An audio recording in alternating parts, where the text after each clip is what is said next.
Hello guys CBK studio चेनेलटोলৈ সকলোকে স্বাগতম জনাইছো। আপোনালোকেও যদি 2026 বৰ্ষৰ ADR এক্সাম বা আসাম পুলিচ এক্সামৰ কাৰণে প্ৰিপাৰেচন কৰি আছে তেনেহলে নৱেম্বৰ মাহত নতুনকৈ এপ্লাই আৰম্ভ হৈ যাব আসাম পুলিচৰ আৰু ADR এৰ নৱেম্বৰ মাহৰ লাষ্টৰ পিনে এপ্লাই হৈ যাব। তো আপোনালোকে আজিৰে পৰাই ভালদৰে পঢ়ক আৰু আসাম পুলিচত যোনে যোনে কোৱালিফাই কৰিলে তেওঁলোকে কমেন্ট কৰিব আৰু যোনে যোনে কোৱালিফাই কৰা নাই তেওঁলোকক কমেন্ট কৰিব। আজি মই আপোনালোকৰ ওচৰত সাধাৰণ জ্ঞানৰ মোস্ট ইম্পৰ্টেন্ট কুৱেশ্যন কেইটামান লৈ আছো, গোটেইবোৰ কুৱেশ্যন ষ্টেণ্ডাৰ্ড লেভেলত। তো আপোনালোকে একদম শেষলৈকে চাব, একদম ধুনীয়া ধুনীয়া কুৱেশ্যন আছে। আপোনালোকে ভাল নালাগিলে কুৱেশ্যনবোৰ স্কিপ কৰি দিব বা ভিডিঅ'টো কাটি দিব। ইয়াতে 1 নম্বৰ কুৱেশ্যনটো লৈ আছো গাইছ। 1 নম্বৰ কুৱেশ্যনটোলৈ মন কৰিব। 1 নম্বৰ কুৱেশ্যনটো এটা ইম্পৰ্টেন্ট কুৱেশ্যন হয় খুব। ইয়াতে কুৱেশ্যনটো কি সুধিছে এবাৰ চাই লওক। 1919 চনত গুৱাহাটী পৌৰসভাৰ অধ্যক্ষ কোন আছিল? আসাম পলিটিৰ ৰাজনীতিৰ হয় এইটো কুৱেশ্যন, আৰু ৰাজনীতিৰ কুৱেশ্যন বেছিকৈ আহে যে 1919 চনত গুৱাহাটী পৌৰসভাৰ অধ্যক্ষ কোন আছিল। আপোনালোকে অপশ্যনবোৰ চাই লওক আৰু এনসাৰ হৈ যাব 4 নম্বৰ অপশ্যনটো হৈ যাব সৈয়দ মহম্মদ সাদুল্লাহ। তেনেহলে 2 নম্বৰ কুৱেশ্যনটোলৈ আহিছো। 2 নম্বৰ কুৱেশ্যনটোলৈ মন কৰিব। 1924 চনৰ এইটো সোণৰ হৈ গ'ল, চনৰ হ'ব লাগিছিলে। 1924 চনৰ পৰা 1936 চনলৈ অসমৰ কৃষি মন্ত্ৰী কোন আছিল? ইয়াৰো এনসাৰ হ'ব সৈয়দ মহম্মদ সাদুল্লাহ। অপশ্যন নম্বৰ 4 টো দুটাই আহিছিলে প্ৰিভিয়াছ ইয়াৰত, আৰু আসাম পুলিচত এনেকুৱা কুৱেশ্যন বেছি আহে। এই কুৱেশ্যনটো মন কৰিব। 3 নম্বৰ কুৱেশ্যনটো 1924 চনৰ পৰা 1936 চনলৈ অসমৰ শিক্ষামন্ত্ৰী, আগৰটো আছিলে কৃষি মন্ত্ৰী, এবাৰ আহিলে আমাৰ শিক্ষামন্ত্ৰী, আৰু ইয়াৰো এনসাৰ হ'ব Syed Mohammed Saadulla. Most important question হয়।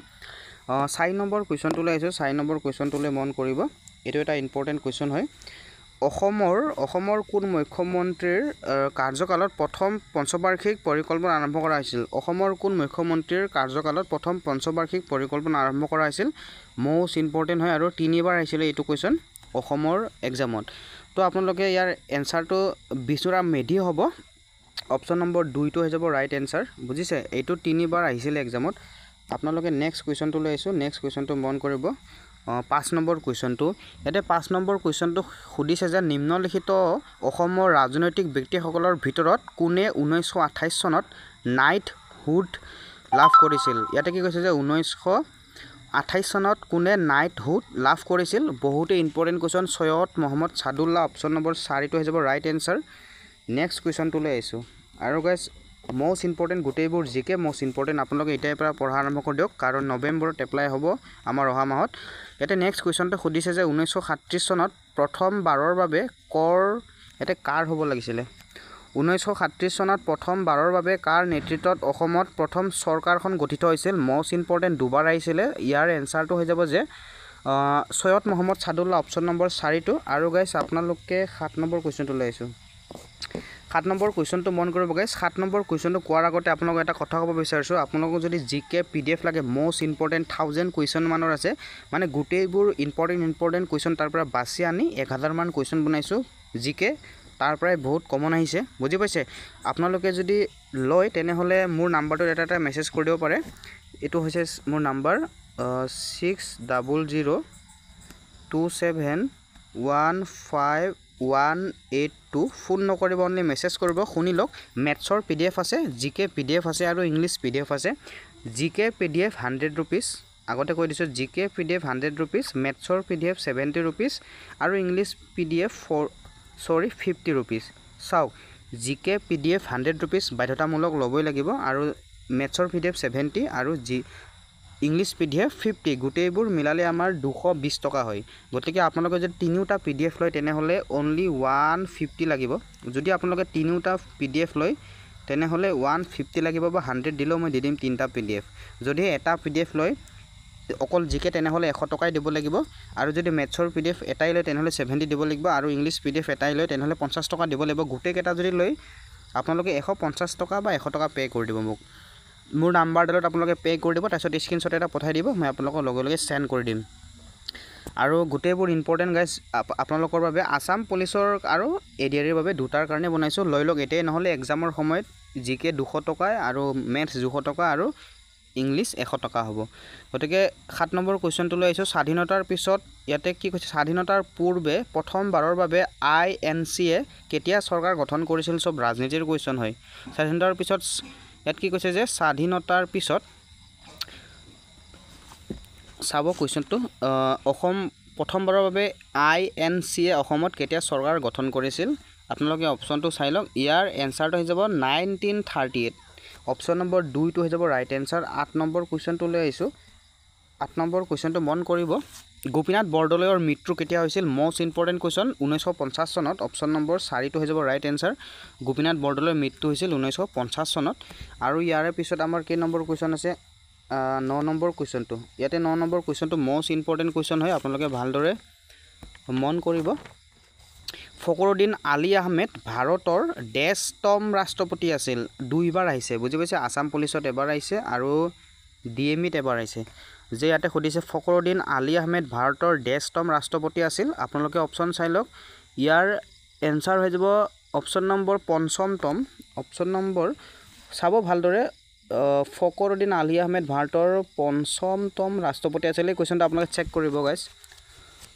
আৰু ইয়াতে আইছো আমি আৰু পাৰিলে কমেন্ট কৰিব কেইটা পাৰিছে হেটো কমেন্ট কৰিব 10 নম্বৰ কোৱেশ্চনটো লৈ আইছো কাৰ্যনিৰ্বাহৰ কালত মৃত্যুবৰণ কৰা ফখৰুদ্দিন আলী আহমেদ ভাৰতৰ ডেছতম ৰাষ্ট্ৰপতি আছিল মানে আগৰটো আছিল যে ফখৰুদ্দিন আলী আহমেদ ভাৰতৰ কিমান নম্বৰ ৰাষ্ট্ৰপতি আছিল আৰু ইয়াৰ পিছত এবাৰ খুদিছে যে মানে কাম কৰি থকাৰ অৱস্থাত মৃত্যুবৰণ কৰা ফখৰুদ্দিন আলী আহমেদ ভাৰতৰ কিমানতম ৰাষ্ট্ৰপতি মানে ইয়াৰ দ্বিতীয় হৈ যাব এনসাৰ দ্বিতীয় অপশ্যন নম্বৰ সৰি ইয়াতে দ্বিতীয় হলে ইয়াৰ এনসাৰটো কিন্তু অপশ্যনত নাই বুজি পাইছেনে আপোনালোকে এটো কাটি দিছো মানে ফখৰুদ্দিন আলী আহমেদে দ্বিতীয়তম আছিল মানে কাৰ্যনিৰ্বাহ কৰি থাকোতে মৃত্যুবৰণ কৰা দ্বিতীয়তম ৰাষ্ট্ৰপতি গতিকে এটো আপোনালোকে চাবচোন মোৰ মতেটো দ্বিতীয়তম হয় কমেন্ট কৰিব ভুল হলে 10 নম্বৰ গল এবাৰ 11 নম্বৰ কোৱেশ্চনটো আইছো অসমৰ কোনজন ৰাজ্যপালে গোপীনাথ বৰদলৈক লোকপ্ৰিয় উপাধি প্ৰদান কৰিছিল 3 টাইম আইছে অসম গভৰ্ণমেন্টৰ এক্সামত বুজিছে 3 বাৰ আইছে যে অসমৰ কোনজন ৰাজ্যপালে গোপীনাথ বৰদলৈ লোকপ্ৰিয় এটোটো জানেই আপোনালোকে আৰু ইয়াৰ এনসাৰটো পাৰিলে কমেন্ট কৰি দিব জয়ৰাম দাস কি আছে দৌলত ৰাম অপশ্যন নম্বৰ এটো হৈ যাব 3টো হৈ যাব ৰাইট এনসাৰ মানে জয়ৰাম দাসে লোকপ্ৰিয় উপাধি প্ৰদান কৰিছিল গোপীনাথ বৰদলৈক 12 নম্বৰ কোৱেশ্চনটো লৈ আইছো গাইস 12 নম্বৰ কোৱেশ্চনটো মন কৰিব ইয়াতে কৈছে যে 12 নম্বৰ কোৱেশ্চনটো নিম্নলিখিত কোনজন অসমৰ প্ৰাক্তন ৰাজ্যপাল নেপালৰ উপায়ুক্ত আছিল মোস্ট ইম্পৰ্টেন্ট ওৱান টাইমছ আহিছিলে সব পলিটিৰ হয় আসাম পলিটিৰ অসমৰ ৰাজনীতি গতিকে লল্লন প্ৰসাদ সিং অপশ্যন নম্বৰ 1 টো হৈ যাব ৰাইট এনসাৰ আৰু নেক্সট আইছো নেক্সট কোৱেশ্চন 13 নম্বৰ কোৱেশ্চনটো বহুতে ইম্পৰ্টেন্ট কোৱেশ্চন অসম দেশ বাৰৰ বাবে ৰাষ্ট্ৰপতি শাসনৰ অধীনত আছিল অসম দেশ বাৰৰ বাবে ৰাষ্ট্ৰপতি শাসনৰ অধীনত আছিল ইয়াৰ এনসাৰ হৈ যাব 4 নম্বৰ 4 হ'ব অপশ্যন নম্বৰ 4টো হৈ যাব মানে এটো আপোনালোকে চেক কৰিব অসম দেশ বাৰৰ বাবে ৰাষ্ট্ৰপতি শাসনৰ অধীনত এটো 4 বাৰৰ বাবে ডাইৰেক্টলি মোৰ এইবোৰ মনতে আছে ডাইৰেক্ট কৈ দিছো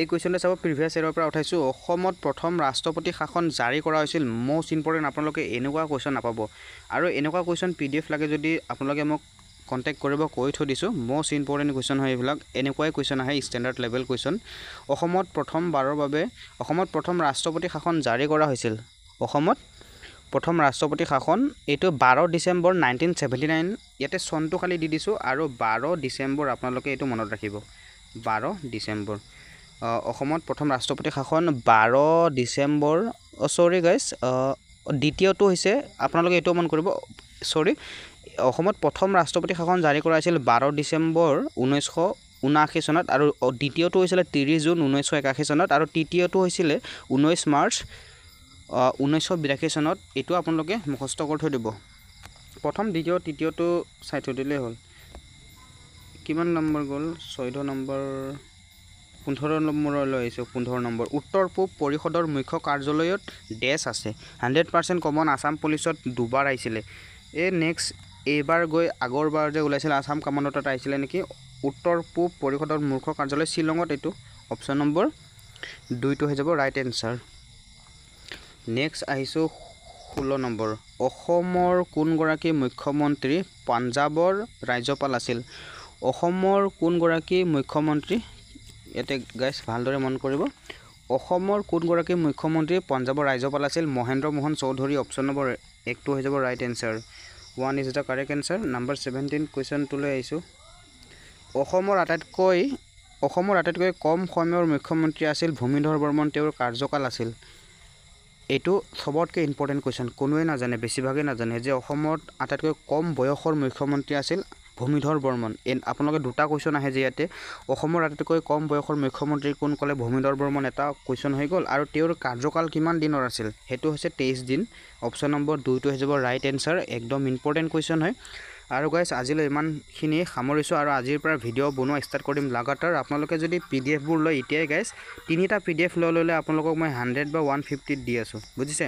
150 দিব নোৱাৰিলে 100 টকা দি দিব 3টা PDF, অনলি 3 PDF কোনো নিদিয়ে গাইজ, এটাত 30 টকাকৈ পৰিছে, বুজিছে। হ'ব বাৰু 150 নালাগে, অনলি 100 ল'ম। 3টা PDF যদি লাগে আপোনালোকে অনলি 100 দিলে হ'ল এতিয়াৰ কাৰণে, আৰু পিছত নাপাব। আৰু এটা ল'লে দাম 100 টকাই ল'ম, গতিকে আপোনালোকে 100 টকা 3টা PDF লৈ লওক আৰু প্ৰেক্টিছ কৰি থাকক। তেনেহ'লে আজিলৈ সামৰিছোঁ, বাই।